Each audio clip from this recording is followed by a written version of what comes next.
ಮುದ್ದು ಮಕ್ಕಳ ಎಲ್ಲರೂ ಹೇಗಿದ್ದೀರಾ? ನಾನು ನಿಮ್ಮ ಸೈನ್ಸ್ ಟೀಚರ್ ಅರ್ಚನಾ ಮ್ಯಾಮ್. ಇವತ್ತೊಂದು ಮೋಸ್ಟ್ ಇಂಟ್ರೆಸ್ಟಿಂಗ್ ಮತ್ತು ಇಂಪಾರ್ಟೆಂಟ್ ಟಾಪಿಕ್ ಜೊತೆ ಬಂದಿದ್ದೀನಿ. ಯಾವುದದು ಅಂತ ಹೇಳಿದ್ರೆ, ನಮ್ಮ ಫಿಸಿಕ್ಸ್ ಭೌತಶಾಸ್ತ್ರದಲ್ಲಿ ವಿದ್ಯುತ್ ಶಕ್ತಿ ಅಂತ ಮೊದಲನೇ ಚಾಪ್ಟರ್ ಇದೆ ಅಲ್ವಾ? ಆ ಚಾಪ್ಟರಿಂದ ನಿಮ್ಮ FA1 FA2 SA1 exam, SA2 ಅಥವಾ FA3 FA4 ಅಥವಾ ಫೈನಲ್ ಬೋರ್ಡ್ ಎಕ್ಸಾಮ್ಗೆ ಇವುಗಳನ್ನೇ ಓದಿ ಈ ಟಾಪಿಕ್ಗಳಿಂದನೇ ಈ ಥರನೇ ಕ್ವಶನ್ಸ್ ಬರುತ್ತೆ ಅಂತ ನಿಮಗೆ ಹೇಳ್ಕೊಡೋದಕ್ಕೆ, ನಿಮ್ಮ SSLC ಎಕ್ಸಾಮನ್ನು ಈಸಿ ಮಾಡೋದಕ್ಕೆ ಈ ವಿಡಿಯೋ ಹೆಲ್ಪ್ ಮಾಡ್ತಿದೆ. ಓಕೆನಾ? ಸೊ ತಡ ಮಾಡದೆ ಈ ವಿಡಿಯೋನ ಶುರು ಮಾಡೋಣ ಬನ್ನಿ. ಓಕೆನಾ? ನಮ್ಮ ಎಲೆಕ್ಟ್ರಿಸಿಟಿ ಚಾಪ್ಟರ್ನ ಮೋಸ್ಟ್ ಇಂಪಾರ್ಟೆಂಟ್ ಕ್ವೆಶ್ಚನ್ಸ್ಗಳಿಗಿಂತ ಸ್ಟಾರ್ಟಿಂಗ್ಗೆ SI ಯೂನಿಟ್, SI ಏಕಮಾನಗಳು ಗೊತ್ತೇ ಇರಬೇಕು. ಯಾವುದೇ ನ್ಯೂಮರಿಕಲ್ಸ್ ತೊಗೊಳ್ಳಿ, ನೀವು ಯೂನಿಟ್ ಬರ್ದಿಲ್ಲ ಅಂತ ಹೇಳಿದ್ರೆ ಆರಾಮಾಗಿ ಹಾಫ್ ಮಾರ್ಕ್ಸನ್ನ ತೊಗೊಂಡ್ಬಿಡ್ತಾರೆ ಇವ್ಯಾಲ್ಯೂಯೇಟರ್. ಸೊ SI ಯೂನಿಟ್ ತುಂಬ ಇಂಪಾರ್ಟೆಂಟ್. ಪ್ಲಸ್ ನಿಮ್ಮ ಮಲ್ಟಿಪಲ್ ಚಾಯ್ಸ್ ಕ್ವೆಶ್ಚನ್ಸ್ ಇದೆ ಅಲ್ವಾ MCQ ಅಲ್ಲಿ, ಅವರು ಆರಾಮಾಗಿ ಕೇಳ್ಬೋದು. ಕರೆಂಟಿನ ವಿದ್ಯುತ್ SI ಯೂನಿಟ್ನ ಹೇಳಿ ಅಂತ ಹೇಳ್ಬೋದು, ವಿದ್ಯುತ್ ಪ್ರವಾಹದ SI ಯೂನಿಟ್ ಹೇಳಿ, ಅಥವಾ ಇಲ್ಲಿ ಲಿಸ್ಟ್ ಮಾಡಿದ್ದೀನಿ ಇದರಲ್ಲಿ ಯಾವುದನ್ನಾದರೂ ಕೇಳ್ಬೋದು. ಓಕೆನಾ? ಸೊ ಅದಕ್ಕೋಸ್ಕರನೇ ಇದನ್ನು ಸ್ಕ್ರೀನ್ಶಾಟ್ ಇಟ್ಕೊಳ್ಳಿ, ಅವಾಗ ರಿವೈಸ್ ಮಾಡ್ತಾ ಇರಿ. ಓಕೆ, ನೆಕ್ಸ್ಟ್ ಏನು ಇಂಪಾರ್ಟೆಂಟ್ ಅಂತ ಹೇಳಿದ್ರೆ, ನಿಮ್ಮ MCQ ಅಲ್ಲಿ ಡೈರೆಕ್ಟ್ ಫಾರ್ಮುಲಾಸ್ ಎಲ್ಲ ಕೇಳಲ್ಲ, ಬಟ್ ನ್ಯೂಮರಿಕಲ್ಸ್ನ ಪಕ್ಕ ಈ ಚಾಪ್ಟರಿಂದ ಸಿಕ್ಕಾಪಡೆ ನ್ಯೂಮರಿಕಲ್ಸ್ ಬರುತ್ತೆ. ನ್ಯೂಮರಿಕಲ್ಸ್ ಸಾಲ್ವ್ ಮಾಡಬೇಕು ಅಂತ ಹೇಳಿದ್ರೆ ಏನು ಬೇಕು? ಫಾರ್ಮುಲಾಸ್ ಬೇಕು ತಾನೆ. ಸೊ ಇರುವಂತಹ ಈ ಚಾಪ್ಟರಲ್ಲಿ ಏನೆಲ್ಲ ಫಾರ್ಮುಲಾಸ್ ಇದೆ ಅದನ್ನು ಇಲ್ಲಿ ಲಿಸ್ಟ್ ಮಾಡಿದ್ದೀವಿ.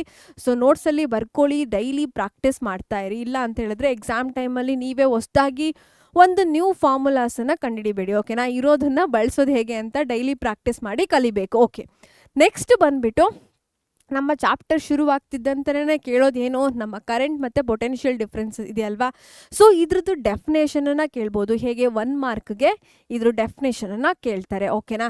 ಈ ಥರ ಕೇಳಿಲ್ಲ ಅಂತ ಹೇಳಿದ್ರೆ ಅದನ್ನೇ ಸ್ವಲ್ಪ ಮಾಡಿಫೈ ಮಾಡ್ತಾರೆ.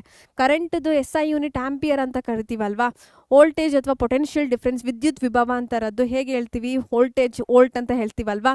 ಸೊ ಅದನ್ನು ಡಿಫೈನ್ ಮಾಡೋಕ್ಕೆ ಕೇಳ್ತಾರೆ. 1 ಆಂಪಿಯರ್ ಅಂದ್ರೇನು, 1 ವೋಲ್ಟ್ ಅಂದ್ರೇನು ಅಂತ ಈ ಥರ ಕ್ವಶನ್ ಕೇಳ್ತಾರೆ.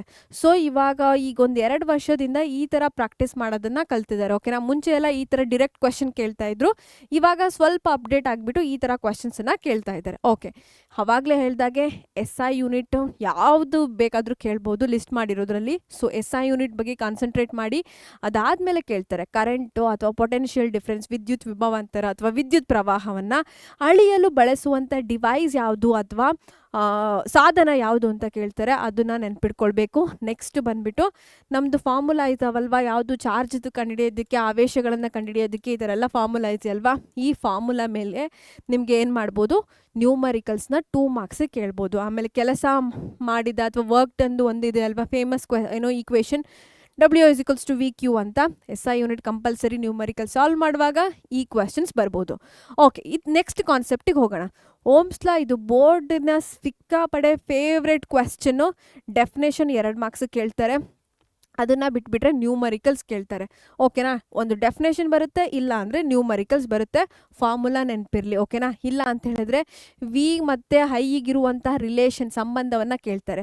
ವಿದ್ಯುತ್ ವಿಭವಾಂತರಕ್ಕೂ ವಿದ್ಯುತ್ ಪ್ರವಾಹಕ್ಕೂ ಏನು ಸಂಬಂಧ, ನೇರ ಅನುಪಾತದಲ್ಲಿದೆ ಅಂತ ನೆನಪಲ್ಲಿರಬೇಕು. ಹಾರ್ ಏನಾಗಿದೆ, ರೆಸಿಸ್ಟೆನ್ಸ್ ಕಾನ್ಸ್ಟೆಂಟ್ ಆಗಿದೆ, ಸ್ಥಿರಾಂಕವಾಗಿದೆ ಅಂತ ತಲೆಯಲ್ಲಿರಬೇಕು. ಅದಾದಮೇಲೆ ಸರ್ಕ್ಯೂಟ್ ಸಿಂಬಲ್ಸ್ ಇದಾವಲ್ಲ, ಮಂಡಲದ ಚಿಹ್ನೆಗಳು, ಇವನ್ನ ಖಂಡಿತವಾಗಿಯೂ ಯಾವುದಾದ್ರೂ 2 ಕೇಳ್ತಾರೆ. ಪಕ್ಕ ಒಂದು ಡಯಾಗ್ರಾಮಿಗೆ 1 ಮಾರ್ಕ್. ಸೊ 2 ಕೇಳ್ತಾರೆ, 2 ಮಾರ್ಕ್ಸ್ ಇಲ್ಲಿ ಪಕ್ಕ ಬಂದೇ ಬರುತ್ತೆ. ಇದು ಯಾವ ವರ್ಷನೂ ಸ್ಕಿಪ್ ಮಾಡಲ್ಲ, ಮ್ಯಾಂಡೇಟರಿ, ಖಂಡಿತವಾಗಿಯೂ ಈ ಕ್ವಶನ್ ಬಂದೇ ಬರುತ್ತೆ. ಡಯಾಗ್ರಾಮನ್ನು ಪ್ರಾಕ್ಟೀಸ್ ಮಾಡೋದು ಒಳ್ಳೆಯದು ಮಕ್ಕಳ. ಓಕೆನಾ? ನೆಕ್ಸ್ಟ್ ಬಂದುಬಿಟ್ಟು, ರೋಧವು ಅವಲಂಬಿಸಿರುವ ಅಂಶಗಳು ಅಂತ ಹೇಳಿದ್ರೆ ಫ್ಯಾಕ್ಟರ್ಸ್ ಅಫೆಕ್ಟಿಂಗ್ ರೆಸಿಸ್ಟೆನ್ಸ್ ಅಂತ ಕೇಳ್ತಾರೆ. ಸೊ ಲೆಂತ್, ಉದ್ದ ಗೊತ್ತಿರಬೇಕು, ಏರಿಯಾ ಆಫ್ ಕ್ರಾಸ್ ಸೆಕ್ಷನ್ ಗೊತ್ತಿರಬೇಕು. ನೆಕ್ಸ್ಟ್ ಏನಪ್ಪ, ಮೆಟೀರಿಯಲ್ ಗೊತ್ತಿರಬೇಕು, ನೇಚರ್ ಆಫ್ ದ ಮಟೀರಿಯಲ್ ಅಂತ. ಓಕೆನಾ? ಇದ್ರ ಬಗ್ಗೆ ನೀವು ಕರೆಕ್ಟಾಗಿ ಗೊತ್ತಿರಬೇಕು. ಓಕೆನಾ? ಇದನ್ನು ನೀವು ಈ ಥರನೂ ಕೂಡ ಬರ್ಕೋಬೋದು. ಹೇಗೆ ಅಂತ ಹೇಳಿದ್ರೆ, ಏರಿಯಾ ಆಫ್ ಕ್ರಾಸ್ ಸೆಕ್ಷನ್ದು ಹೇಗೆ ಇದು ಈ ಥರ, ಇದು ಬಂದುಬಿಟ್ಟು ನೇರ ಅನುಪಾತದಲ್ಲಿದೆ. ಇವನ್ನೆಲ್ಲ ನೆನ್ಪಿಡ್ಕೊಳ್ಬೇಕು. ಇಂಪಾರ್ಟೆಂಟಲ್ಲೇ ಇಂಪಾರ್ಟೆಂಟ್. ಓಕೆನಾ? ಇದ್ರದ್ದು ಯಾವಾಗಲೂ 3 ಮಾರ್ಕ್ಸಿಗೆ ಕೇಳ್ತಾರೆ ಈ ಕ್ವೆಶ್ಚನ್ಸನ್ನು. ಓಕೆನಾ? ಸೊ ಅದಕ್ಕೋಸ್ಕರ ನೆನ್ಪಿಟ್ಕೊಳ್ಳಿ. ಉದ್ದ ಜಾಸ್ತಿ ಆದಾಗೆ ರೆಸಿಸ್ಟೆನ್ಸ್, ರೋಧವು ಕೂಡ ಏನಾಗುತ್ತೆ, ಜಾಸ್ತಿ ಆಗ್ತಾ ಹೋಗುತ್ತೆ. ಇಲ್ಲಿ ಅಡ್ಡ ಕೊಯ್ತ ಕಡಿಮೆ ಆದಾಗೆ ರೆಸಿಸ್ಟೆನ್ಸ್, ರೋಧ ಏನಾಗುತ್ತೆ, ಜಾಸ್ತಿ ಆಗ್ತಾ ಹೋಗುತ್ತೆ. ವಿಲೋಮ ಅನುಪಾತದಲ್ಲಿ ಇದೆ, ಇನ್ವರ್ಸ್ಲಿ ಪ್ರೊಪೋರ್ಷನಲ್. ಇವನ್ನ 3 ಮಾರ್ಕ್ಸಿಗೆ ಕೇಳುವಂತಹ ಚಾನ್ಸಸ್ ಇದೆ, ನೆನ್ಪಿಟ್ಕೊಳ್ಳಿ. ಓಕೆನಾ?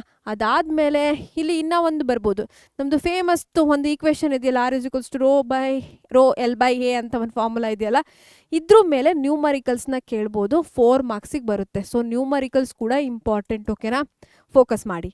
ಅದಾದಮೇಲೆ ಏನು ಕೇಳ್ತಾರೆ ಅಂತ ಹೇಳಿದ್ರೆ ಸಿಸ್ಟಮ್ ಆಫ್ ರೆಸಿಸ್ಟರ್ಸ್ ಅಂತ ಇದೆ. ಈ ಸಿರೀಸ್ ಮತ್ತು ಪ್ಯಾರಲಲ್ ಮೇಲೆ ಪಕ್ಕಾ ಒಂದು ನ್ಯೂಮರಿಕಲ್ಸ್ ಇದ್ದೇ ಇರುತ್ತೆ, ಓಕೆನಾ.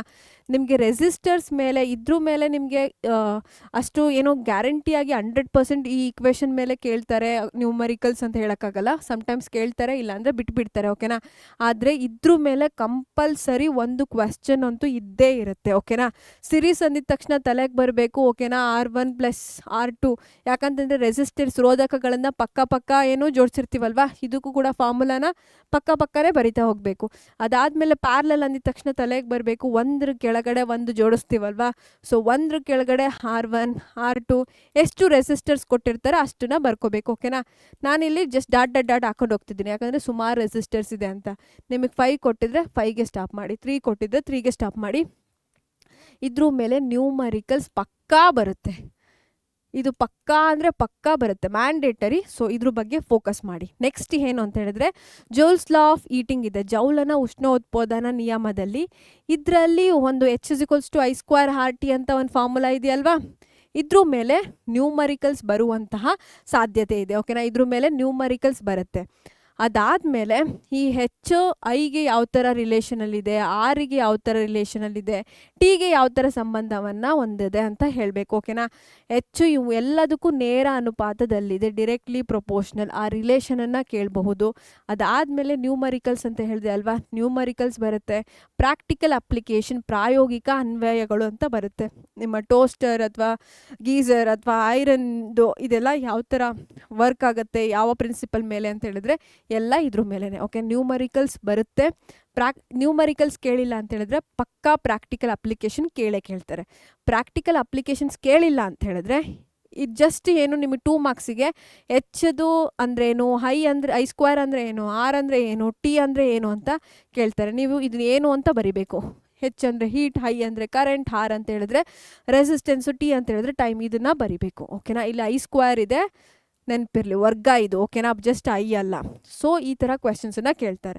ನ್ಯೂಮರಿಕಲ್ಸ್ ಕೇಳಿಲ್ಲ ಅಂತ ಹೇಳಿದ್ರೆ ಪ್ರಾಕ್ಟಿಕಲ್ ಅಪ್ಲಿಕೇಶನ್ಸ್ ಕೇಳ್ತಾರೆ, ಪ್ರಾಯೋಗಿಕ ಅನ್ವಯಗಳು ಅದನ್ನು ಕೇಳಿಲ್ಲ ಅಂತ ಹೇಳಿದ್ರೆ ಜಸ್ಟ್ ಫಾರ್ಮುಲಾನ ಯಾವುದು ಏನು ಅಂತ ಕೇಳ್ತಾರೆ. ನೀವು ಬರೆಯೋ ಥರ ಇರಬೇಕು, okay. Commercial unit of energy ಅಂತ ಇದೆ. ಇದರಲ್ಲಿ E=PT ಅಂತ ಒಂದು ಫಾರ್ಮುಲಾ ಇದೆ ಅಲ್ವಾ, ಇದ್ರ ಬಗ್ಗೆ ಜಸ್ಟ್ ಒಂದು ಪ್ರಾಬ್ಲಮ್ ಕೇಳ್ತಾರೆ 2 ಮಾರ್ಕ್ಸಿಗೆ ಇಲ್ಲ 3 ಮಾರ್ಕ್ಸಿಗೆ. ನ್ಯೂಮರಿಕಲ್ಸ್ ಬರುತ್ತೆ, ಸೊ ಫೋಕಸ್ ಮಾಡಿ, ಓಕೆನಾ. ಅದಾದಮೇಲೆ ಇನ್ನೂ ಒಂದು ಪವರ್ ಅಂತ ಇದೆ ಅಲ್ವಾ, ಪವರ್ ಸಾಮರ್ಥ್ಯ ಅಂತ ಇದೆಯಲ್ಲ, ಇದ್ರ ಮೇಲೆ ಕೂಡ ಕೇಳುವಂತಹ ಸಾಧ್ಯತೆ ಇದೆ. ಇಷ್ಟು ಬಿಟ್ಬಿಟ್ಟು ಎಲೆಕ್ಟ್ರಿಸಿಟಿ ಚಾಪ್ಟರಲ್ಲಿ ಇನ್ನೇನು ಎಕ್ಸ್ಟ್ರಾ ಕೇಳಲ್ಲ. ಇಲ್ಲ ಅಂತ ಹೇಳಿದ್ರೆ ಮ್ಯಾಕ್ಸಿಮಮ್ ಏನು ಕೇಳ್ಬೋದು, 2 ಮಾರ್ಕ್ಸಿಗೆ ಸಿಂಪಲ್ ಸರ್ಕ್ಯೂಟನ್ನು, ಒಂದು ಸರಳ ಮಂಡಲವನ್ನು ಬರೀರಿ ಅಂತ ಡಯಾಗ್ರಾಮನ್ನು ಕೇಳ್ಬೋದು, ಓಕೆನಾ. ಇಷ್ಟು ಬಿಟ್ಬಿಟ್ಟು ಇನ್ನೇನು ಕೇಳಲ್ಲ. ಮೇಜರಾಗಿ ಸಿರೀಸು ಪ್ಯಾರಲಲ್ ನ್ಯೂಮರಿಕಲ್ಸನ್ನು ದಯವಿಟ್ಟು ಏನು ಮಾಡಿ, ಪ್ರಾಕ್ಟೀಸ್ ಮಾಡಿ, ಓಕೆನಾ. ಸಿಕ್ಕಾಪಟ್ಟೆ ವಿಡಿಯೋಸ್ ಅದರ ರಿಲೇಟೆಡ್ ನ್ಯೂಮರಿಕಲ್ಸ್ನ ಹೇಗೆ ಸಾಲ್ವ್ ಮಾಡೋದು ಅಂತ ವಿಡಿಯೋಸ್ ಇದೆ, ಚೆಕ್ ಮಾಡಬೇಕು, ಓಕೆನಾ. ಸೊ ಇದೇ ಬರುತ್ತೆ, ಇದೇ ಟಾಪಿಕ್ ಮೇಲೆ ಈ ರೀತಿ ಕ್ವೆಶನ್ಸ್ ಬರುತ್ತೆ ಅಂತ ಲಿಸ್ಟ್ ಮಾಡಿ ಕೊಟ್ಟಿದ್ದೀನಿ. ಸೊ ದಯವಿಟ್ಟು ಪ್ರಾಕ್ಟೀಸ್ ಮಾಡಿ, ಓಕೆನಾ. ಈ ವಿಡಿಯೋ ನಿಮಗೆ ಹೆಲ್ಪ್ ಆಗುತ್ತೆ ಅಂತ ಅನ್ಕೋತಿದ್ದೀನಿ. ನಿಮ್ಮೆಲ್ಲರಿಗೂ ಥ್ಯಾಂಕ್ ಯು ಮಕ್ಕಳ.